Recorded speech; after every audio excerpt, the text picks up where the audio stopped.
हिंदू धर्म में बहुत सारी देवताओं और असुरों के युद्ध की कथाएं प्रचलित है, मगर सबसे ज्यादा जिस कथा के बारे में लोग जानते हैं वह है समुद्र मंथन। समुद्र मंथन पहला ऐसा काम था जिसे देवताओं और असुरों ने मिलकर किया था।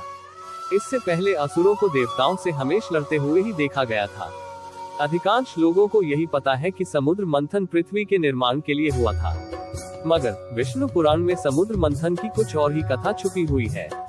समुद्र मंथन का कारण था देवी लक्ष्मी की खोज। जी हाँ, देवी लक्ष्मी के क्षीर सागर में विलुप्त होने के बाद जब उनकी तलाश की गई तब हुआ था समुद्र मंथन। आइए जानते हैं इस दिव्य घटना के बारे में। कथा के अनुसार जब ब्रह्मा जी ने भगवान विष्णु से पृथ्वी के निर्माण के विषय में बात की तब एक बार फिर भगवान विष्णु और देवी लक्ष्मी को एक दूसरे से बिछड़ना पड़ा।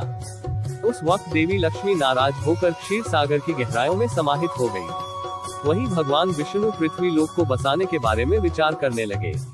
तब पृथ्वी के लगभग पूरे हिस्से में पानी ही पानी था। इस श्राप के कारण राधा रानी को हाथ भी नहीं लगा पाते थे उनके पति, ऐसे में उसे बसाने के लिए बहुत सारी वस्तुओं की जरूरत थी। यह वस्तुएं क्षीर सागर में छुपे हुए थे। तब भगवान विष्णु ने तय किया कि वह समुद्र का मंथन कराएंगे, मगर इस मंथन के लिए न तो देवता गण तैयार थे और न ही वह इसे अकेले कर पाने में समर्थ थे। वहीं दूसरी तरफ देवी लक्ष्मी के रुष्ट होने से पूरे ब्रह्मांड में सभी देवता और असुर श्रीहीन हो गए थे। सभी चाहते थे कि देवी लक्ष्मी वापस आ जाएं। भगवान विष्णु ने तब देवताओं को श्री का लोभ और असुरों को अमृत का लोभ देकर समुद्र मंथन के लिए तैयार किया था। इसके बावजूद समुद्र को मथना आसान नहीं था। तब भगवान विष्णु ने अपनी माया से मंदार पर्वत को समुद्र के बीचों बीच ला खड़ा किया। इसके बाद मंदार पर्वत से समुद्र को मथने के लिए एक मजबूत रस्सी की जरूरत थी।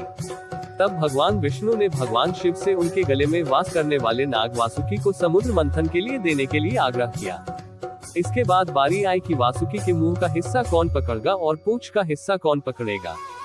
वासुकी के मुंह से जहरीली हवा निकलती थी, मगर वह हिस्सा मजबूत था, वहीं पूंछ का हिस्सा कमजोर था। तब असुरों ने तय किया कि वह मजबूत भाग को पकड़ेंगे।